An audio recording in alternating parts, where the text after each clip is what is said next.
Susan, very much for You're welcome. accepting my invitation to this podcast, which is an opportunity for me to reach out, you know, to the community because Miami, I feel for me is home. It has been home since the last 17 years.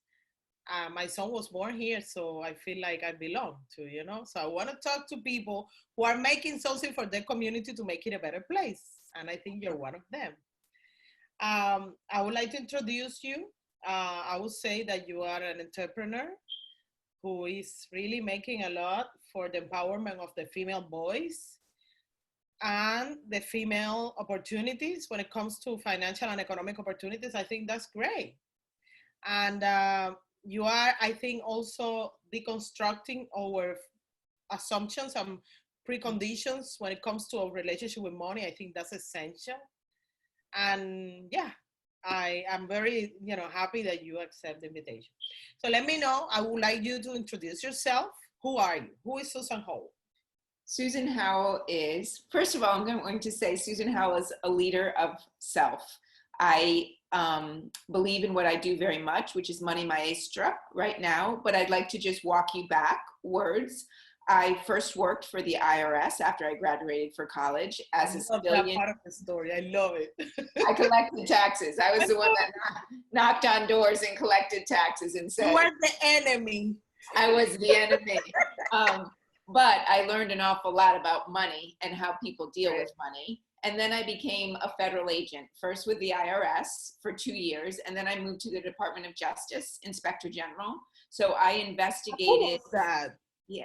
Well, I investigated mainly internal crimes within the Department of Justice. So it was very interesting, to say the least. What I would call a badass, right? Yeah, I think I was a little bit of a badass. And I also, one fun part is in the late 90s, early 2000s, when I was pregnant with my son, I was on loan to the Drug Enforcement Administration, and I was doing narcotics work on the street in Miami while I was pregnant. So I told my son, he has all kinds of stories that he doesn't even know about because he experienced them before he was born. So I worked street narcotics, bigger organization narcotics, and then I went back to the white collar. You really know Miami. You really know Miami. I know Miami. I know the ins and the outs and the underside. The good and the bads, the ugly and the beauty. The good and the bad. Yes, and then I retired in 2017, and I have been wanting to teach about money. I'm very good with money. I've always been very good with money. I was raised poor. We did not have money. And I knew that I didn't want to be like that for the rest of my life, and that I had to take control of my own life. And I did. And I was able to retire at 50 as soon as possible. And then I opened up Money Maestra. And Money Maestra teaches that financial responsibility ultimately equals financial freedom, and that we all can have financial freedom and peace in our life if we learn how money works and we understand it. I love it because I think one of our problems in our different cultures that we have been coming from is that it's a hypocrisy with money, right?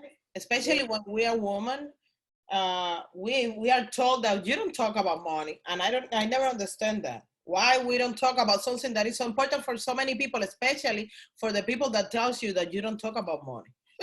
I agree with you, and that's why I say one of my catchphrases is, let's talk about money. Because we need to talk about money. We need to take the taboo away from money. Money comes into everything in our lives. And if we don't talk about it, it makes us have less power in our own lives. Money is everywhere. We have to talk about it. We have to be open. We have to be honest. And it's not a taboo subject. So one of the things I say is, let's talk about money. Yeah, I love it because it gives a lot of honesty. You have to unpack a lot of your assumptions and, identity issues about your relationship with, money, because money is an institution. Money is a human creation, you know? So it's something that we can manage because it belongs to us, I think, in a way. Absolutely. One of the things I talk about is you control your money. don't let money control you. But in this world and in this culture we're in, and here in the United States in particular, a lot of times we let money control us. And it's like, oh, wait a minute. Money is an object. Money is an energy, but we control it. But you have to understand that. And before you can do that, you have to understand, what is my relationship with money? It's important because, honestly, I have lived in different systems, economic systems. Mm-hmm. I can tell because I study in both and I work in both. So I can tell that in Cuba, it was all about ideology, but here it's all about the money. And if you don't talk about money, what are you talking about? And it's a hypocrisy because in every situation, in every conversation, there is a money component. There's a financial aspect that is associated with it. And if we don't deal with that, I think we are just avoiding part of the real conversation that we're supposed to have. I 100% agree with you. And I think, to say that, people don't always understand money, or they think it's shameful to talk about money. Why? Because everything we do, from when we're first born and your parents have to pay for the hospital bill, to when you die and there's a funeral expense, and everything in between, money, and it goes through everything in this world and in our lives. So if we don't talk about it, it's like we're putting a curtain over it, and we're making it mysterious. It's not mysterious once you understand it, but you have to understand it. And the other thing is, people sometimes don't want to admit, well, I don't really understand it. And that's one of the things that I'm trying to help stop. Is it's okay to say, I was never taught about it. I don't understand. I don't know. We don't know a lot about a lot of things. It's okay. It's okay. I'm a professor and I don't know many things. When my students ask me a question that I don't know, I say, I don't know. And I say, I will come back to it. That's what I was told how to do in the University of Miami. And I think it's great. Having that honesty. Absolutely. Because it's true that we are in a position of power doesn't mean that you have really control of a lot of things. Absolutely. And, I tell people that come to me, I do the one-on-one budgeting, and I tell people that come to me, listen, I need you to be 100% honest with me, because I can't help you if you're hiding things, or you don't want to tell me this part because you think it's bad or it's shameful. Let's take all of that away and let's start where we are, because wherever you are is where you are. And that's a good point that you are raising. How do people trust financial advisors? Because that's a challenge. You know how many offers of financial advisors are out there, people of all kinds that think that they become financial advisors just because they want to. And that's also another thing you have to buy around for that. I agree. And so for me, what would you recommend for people to take into consideration when it comes to financial advisors?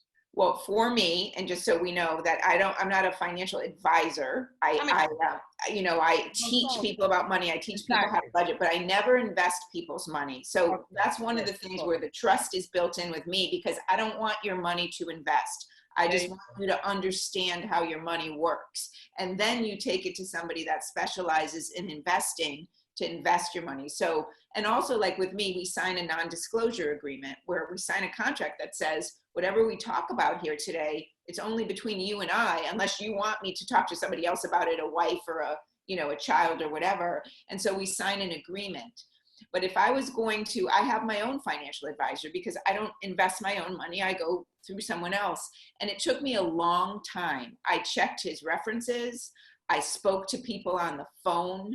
I met him in person probably 3 times. And I was assessing this person to make sure I trusted him. Because if I'm going to put my hard-earned money with somebody, I need to know that person is only going to do what's best for me and not be serving their own interest. It's very. And I ask you, because especially in the minority communities, how many schemes there are out there. And I'm not saying that financial advisors are doing that, but I'm saying that there's some people, who play with the system, right? And right. So tell me, Susan, what is your story? Tell me, where were you born? I was born in Manchester, Connecticut. That's a town of about 100,000 people in Connecticut. And I am Polish American. So I grew up in the Polish part of town. My little neighborhood was mostly Polish people, not everybody, but mostly. So I grew up on Eastern European food. and we had our own garden. And I actually grew up on a pond, which I loved, and around woods. So my salvation, my sanctuary when I was a kid was nature and Yeah. being out in nature. And it still is Polish to this day. have very good music. Art, the Yes, music. yes. The Chopin Polish is one of my favorite composers of all times. is Chopin. Polish. Yeah. I loved growing up Polish in the sense of the food, the culture, the community, but I also grew up in a household, that was a little rough around the edges. My father was rough, and he had, he was an alcoholic, and we did not have a lot of money. And he was, how can I say it? He wasn't usually that nice. And So you were part of the what they call the white trash? no, because my father had a I'm job. asking out of cultural interest, not because I know. No, I wouldn't say that because we were, no, I wouldn't say that. We were in the Polish community, but it really was a So that's community. that's a migrant community, right? It was its own kind of separate. I think we were like, I wouldn't say it was a white trash. It was more in an ethnic community. Kind of like if you went to Little Havana now, but it was like little Poland. Exactly. Yeah, I saw that in New York, a lot of different communities. But it was lower class. I mean, nobody in the neighborhood had a lot of money. Working class. Very working class. And in my house, we didn't make a lot of money, but my father also drank away a lot of the money. So, I grew up seeing what it was like to scrape by and to also see an addiction take money. And I vowed, that is not going to be me. I watched my mom not be able to get out of a situation because she didn't work, she didn't drive, she didn't have an education. So she felt like I can't go anywhere. And that's the reality of a lot of people nowadays, right? Yes. I mean, that has happened more than what we want to admit. Absolutely. And I think because I experienced it as a child and as a teenager, I am able to relate to people that experience that because I know what it feels like because I went through it. And I just kept telling myself I have a resiliency gene, and I kept saying, I will get out of this. I will get out of this, and I will change my life. And I'm not saying it didn't take a lot of work. It took a lot of work, but I was able to change my life. And I really believe we can. And in particular, women sometimes feel so disempowered. And it's like, we can take back the power in our lives. And it can start with small things like learning how to budget and how to balance a checkbook and how money works. And so supporting each other instead of tearing each other apart, because that's something very important. Absolutely. When women come together, so much power. So much power. And you're 100%, we have to hold each other up. We don't tear each other apart. And one of the things that I really believe is when we're working together and collaborating, there is plenty to go around. We all can shine our light. We all can be great. And my greatness doesn't take away from your greatness, and vice versa. Like the more we shine, the brilliant we are. Better. Yeah. Because shining, I think, has to do with doing something for others. Yes. It's not about how beautiful I am or how cool I am or how big I am compared to you. No. How can we help each other? How can we go navigate this life, kind of accompanying each other a little bit, making it nicer, for everybody. Yes. I like what you say. How can we navigate this life? Like, I think my life is precious. I think your life is precious. And while we're here on this earth, I'm going to do everything I can to live my dream, to shine my light, and to help others while I'm doing it. And I believe, and I always have believed this, if you do what you're passionate about and you do it with love and conviction, the money will follow. The money will follow. But you also have to be responsible with your money. And I just want to teach people how to be responsible with your money. And it doesn't matter if you're making $20,000 a year or $200,000 a year. If you're not responsible with your money and you don't understand how it works, that money's going to go away. Mm-hmm. you know, because I know now I'm fairly comfortable, but I grew up, my first job I made, I don't know, $17,000 a year living in Miami. I was barely getting by, but I got roommates. I shared expenses. I did whatever I had to do. I took a second job. I took a third job until I could get myself above water. And then I just kept getting better and better and better from there, and more comfortable and more stable. But it is a process. Susan, I love these conversations because it reminds me a lot of what I've learned about capitalism, economically speaking, and the idea that there's no choice or there's no option in capitalism. You know, when they want to teach you capitalism the hard way, they only emphasize the bad aspects of it. But I think there are really good aspects about capitalism, even though all the bad things that we are aware of, because it gives a space to different people. Yes. To improve themselves. Yes. You know, regardless.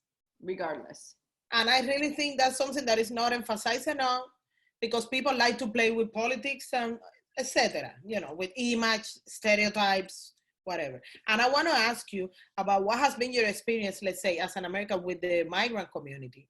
I mean, migrants are part of your clients. Do you work well with migrants? My question really is, can we relate each other as equals? I think we can. We have done it. Yeah, and I believe about this. Yeah, I believe we are all created equal. I believe that. You know, I'm not better than anybody, and I'm not less than anybody. I might have a different life position right now because I'm working, or my money situation might be different, but inherently, we're all human beings.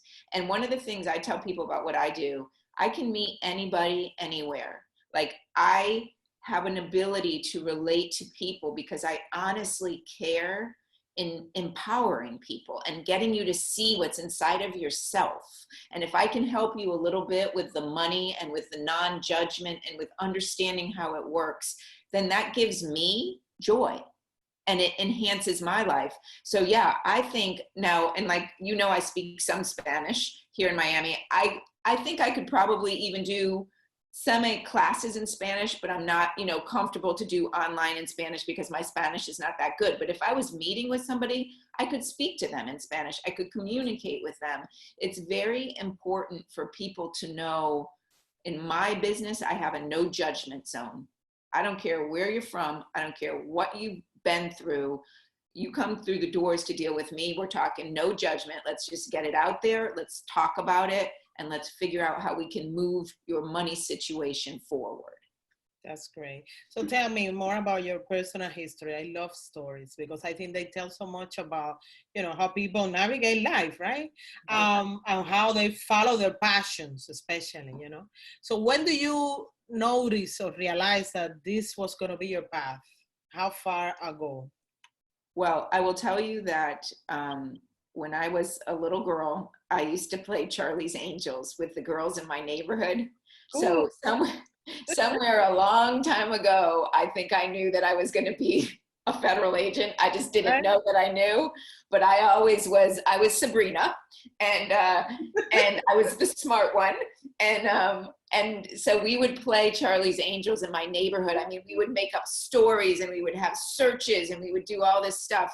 And I also we would play school in my neighborhood, and I was always the teacher. Nice. So funny. Yeah. And I would put out the books and I'd give everybody assignments. I think when I was about 5 or 6 years old, I asked my mother for a chalkboard because I liked the way that the chalk sounded, and I wanted to teach school. I love that too. So I would line up, I'd make a classroom, we'd take like chairs and tables and make desks. I'd give everybody assignments. I would teach the class, and I would make my neighbor, my friends and my cousins, and I would be like, we're playing school and I'm the teacher. So I think somewhere a long time ago, I knew that I wanted to teach and that I liked investigation and I liked the idea of money. You know, I got a bank account very young. I wanted my mom to show me how to get a bank account. And back then we used to have the books where every time you made a deposit, they would mark your book so you could see how much money you were saving. And And then I've always loved nature, and to this day, I'm a butterfly gardener too. So Nice. And let me ask you, do you think money is a female, male issue? Do you think there's anything that prevent women to deal with money directly or talk about it or invest or be in a position of power related with money? Why is it so difficult to find leaderships, female leaderships across the board, especially in a place like Miami? well, I think one of the things is, and I love men, but we have lived in a patriarchal society for a long time. And there has been this sort of underlying thing that it's not nice to talk about money. And when you're in a relationship, the man handles the money. And I'm not saying in all relationships, but definitely, in the 1950s, it was very much the man's in charge, and that's carried along a long way. And or women will say, well, I'm not good with money, I'm not good with math. BS. Everybody, money is not hard. And that's what I tell people. When you understand how it works, it isn't difficult. But if you keep telling yourself it's difficult, I don't understand it, then you're your worst enemy. So I think it's a combination of, it's a patriarchal society, and we're just now sort of, women are rising in a way we haven't always risen. And I also think we do it to ourselves. We buy into it. And I'm here to tell all the women out there, don't buy into it. We can handle money situations. And I will tell you, I can probably handle money situations better than most men. And I'm not saying that as a bragging thing. I'm just saying it because I'm really good at it. And most guys aren't going to be as good at it as I am, because this is my field. But if I want to believe that just because they're a man, they're better at it, then I'm doing myself a disservice. And what about the other situations in which some people think they're not good at it, and then they rely on the other people to be good at it? Right. I think that's kind of an excuse that we sometimes do to ourselves in order not to learn what we need to learn. Yes. I don't see that in the US, for example, anybody can live without knowing anything about money. Absolutely. And that's why we have credit card debt. That's why we have people in bad situations, because they don't learn it. When I went to college, when I came down to Barry University and went to college, I probably wasn't even here a week. And all these credit card companies were set up at school. And I got my first credit card when I came here for the last 2 years of college. So I was 20 years old. And granted, I was responsible with money, but I'm sure not everybody in line behind me was. So then you graduate from college, you already have a ton of debt because nobody taught you about it. And for me, I want to get people wherever they are, but I really want to concentrate too on young people to say, figure this out while you don't have debt, while you don't have money worries. Figure it out, because if you figure it out pretty young, it isn't difficult. Yeah. If you make less money, then you spend less. If it just changes everything. And I think kids, they have a natural instinct that we just kill sometimes by education or, certain things. But they really, when you let them think by themselves and look at things, they come along with certain things that are impressive, when it comes to being present and knowing what is going on. I agree. And how to go about things. There's a lot to learn from them. There is. If I had my way, we would have financial literacy all over Miami-Dade County. It would be required in high school. People like what does it take for that to happen? I was going to ask you that question. That is so interesting that you're saying that. What does it take? I would like to speak to the school superintendent. I would like to speak to him and say, why isn't this in our school system in Miami-Dade County? Why? And I have gone to schools. I have gone and told them what I do. I've gone to colleges and they've said, we love it, but you know what? Not in our budget. And I'm like, well, what is in your budget? Because if you're not going to teach your students about how to manage money before they graduate, what is much more important than that? Exactly. Especially with the pressures. Yes. Because what really I think is bad about the education system is how disconnected it is from reality. Yes. So how come you are telling some people, if you do this, things are going to be okay, when you really have no insurance about it? No, I agree. I You have agree. to teach people how to go by because it's a market. It is a market. And something just as simple as like, you know, you don't have health insurance and then you get in a health situation when you're 22, and then the next thing you know, you're in debt. Or you get in a car accident and you didn't really understand the insurance, so you don't have good insurance, and then you have a huge debt. Like there's things that if we could just get to the kids young enough, and I think it's in high school, maybe junior high school, but definitely by high school, before college, before you graduate, you should take a course such as I could teach, or somebody like me, that says this is how money works, the real deal, how it works, what you need to do in order to be successful with money in your life. Because it's not hard, but we're not teaching our children that.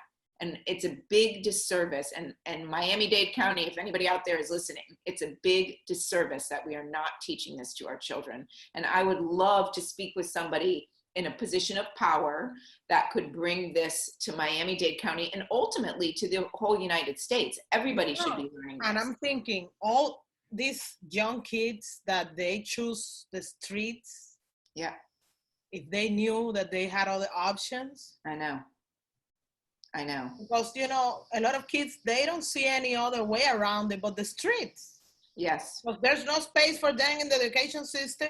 Whatever, if they get a degree, what they're gonna do with that? When are they gonna work? Where? And where? And the other thing too that I think is important, and I know I bring this to the table, is I really care. And sometimes when you're dealing with young people, they really just need somebody that cares, that you're That's teaching all they them need. and you care, you know. And I did a free like 5-week course in a junior high school with gifted children, and we had so much fun. These were 13, 14, 15 year Yeah. olds. And by the end, I mean, the teacher said, they're waiting for you to come, because one, I was teaching for them, but two, I cared, you know. And when I got in front of that room and taught these kids and asked them questions and interacted with them, and, you know, I became somebody that cared. And a lot of times that's really what people need. And you know, even that will help, I would say, you know, the business of jail, because jail has become a business, unfortunately, in this country. Yes, How it many has. kids, the only future that they have guaranteed is going to jail? Yeah. And I, as a federal agent, I mean, I saw that over and over and over Yeah. about all, and, you know, our federal prisons are filled mostly with drug crimes. And sometimes schools have a path to criminalize certain kids. Yeah. Unfortunately, it's in the system because some kids, they don't deal. They just make them criminal because you have to deal with the kid. You Right. have to give attention. You have to pay attention. You have to spend time with them, being You present, do. not just punish them for any mistakes. So I this think different it's treatment, you know, that kids receive makes a life impact when they think about the possibilities of them being adults. absolutely. And I think it starts with the parents. I think a lot of our problem is with the families, and that the kids are not getting what they need at home, if not being abused. You know, there's a lot of abuse issues, and a lot of, and even if it's not physical abuse, it's verbal abuse, it's talking down, it's telling them they're not worth anything. So when you're in the school system, and I know the teachers are overloaded, in my opinion, teachers should be paid a lot more money, because you've got to get people in there that really want to do this, that it's their passion. And I know my teacher friends that work so hard and make so little, I know. and the classrooms are too big. They have, you know, so there's a lot of broken parts. But I do think that putting in our county school systems, and ultimately nationwide and frankly worldwide, but how to teach kids how to manage money, to talk about money. And some of it's just learning how to speak about it. Like some kids don't even know how to talk about money. Like learn the terminology, learn how things work. It's not hard, but if you don't know, you don't know. Let's say how to make an invoice, for example. The other day I taught my son, you know, to make an invoice. You have to know that you have that right. If you make a job, you have to do an invoice. Absolutely. And then, you know, you create an obligation. Otherwise, Absolutely. it doesn't happen. I had to break down the hours and the time. Seems that simple as that, you know? Right. But if you're not taught, and you're not, I mean, some people can learn on their own, but it takes a very special, drive. But a lot of people need a little help. And so I really, that is one of my goals, to get what I do in schools. I think that would change the course of a lot of things. And obviously there's only one of me, but what I do can be taught. I could teach other people to do it. And we need to bring it to our schools. And I do think that is one of the big, like, pink elephants in the room that nobody talks about, that it's missing from our school system. And it shouldn't be. Give me an example of a good story of your business. Let's say a good impact story, like a result or something that impacted you, that you say, oh my God, yes, I'm doing something, this is meaningful, Well, obviously when I work with clients and it's personal, I can't talk about their personal things, but I can talk in generalities. And I think what I've seen is, over and over, people have told me, I just didn't know how to do this. I was never taught. Nobody ever taught me. I didn't know how to do it. And I've had people say, I feel like a weight has been lifted off my shoulders. Absolutely. I feel like I can see my personal experience. Yeah. Yeah. How about evidence? Yeah. And I feel like, I can see clearly now. I don't feel so sad about it. I understand. And, I'm really know that I'm making a difference. And it's very powerful to me, because obviously it's my business and I need to make some money too, because it's my business. But really what led me here is my passion for helping people understand how money works and how budgeting works and how financial responsibility equals financial freedom. And when you're financially free, and I don't mean rich, I'm not talking rich, I'm talking about you can handle your life and you have some plans. When you're financially free, you're less stressed, you're less worried, you have less physical illness. Money is tied to everything. What's one of the number one things people worry about, especially during pandemic? I don't have enough money to pay my bills. And so if we can help people understand money, and one of the reasons I'm okay in pandemic is because I've had backup plans for a long time. So now I need to pull on my backup plans, but I had a backup plan. Most people don't have a backup plan.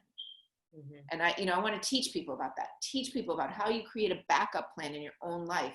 And all of this is doable. You're talking to a woman that was poor, that her first job was $17,000 a year. I just worked my way up, and I started investing when I was young. And that is key. If we can tell our young people, even if it's $25 a month at first, or $50 a month, start investing. That's another taboo investment. Say again? That's another taboo investment. Yes. Yes. We don't talk about that. We don't talk about it. And we need to talk about investing, because the reason I could retire at 50, and the reason I can live my life the way I want and have my own business now, I'm not rich, but I'm comfortable. I live how I want. I have a very nice life. And it's because I worked hard and saved money, but because I invested. Because when I was about 22 or 23 years old, I started investing money. And every time I got a raise, I took some of that raise and put it in my investment account. And little by little, my investment accounts grew until it started to really grow. And so now that's my security blanket. When COVID. Now that in times of coronavirus, what would you recommend in general? I know it's difficult to have, like a concrete idea, but we have some strategies, right, in place. We have figured out certain things, right? We are figuring it out. Yes. So what would you recommend people, considering the situation that we're living in when it comes to financial health? So what I would say is, I do think it's going to get better. I think we need to get creative, and we need to think out of the box. Like, one of the little extra things I do is I love vintage, and I shop vintage, and my house is vintage, but I've also taught myself things that are valuable. So sometimes I sell a little vintage, or I lecture on something. I find ways, how can I make some money that's not my normal path, So that's one way. Look around you. What do people need? Like in my neighborhood, if somebody was willing to help come garden, there's a lot of older people that need help gardening. And it's not great money, but it's money. Of course. It's, so there's a way, there's a lot of, if you start thinking outside of the box, there's ways to earn money. And then the other thing I would say is learn about yourself. Learn how to be happy with your money. Doesn't make us happy. So if you don't have money in pandemic and you're feeling sorry for yourself, so you say, oh, you know what, I'm going to go splurge and spend $100 on dinner, but that $100 really should have been for groceries. You're creating a bad snowball. Cycle. You're creating a bad cycle. So I would say, get still first. Think about what you're doing and why you're doing it. And really, what is your goal? And the little things that we do to make us feel better, go buy something new, go out to dinner.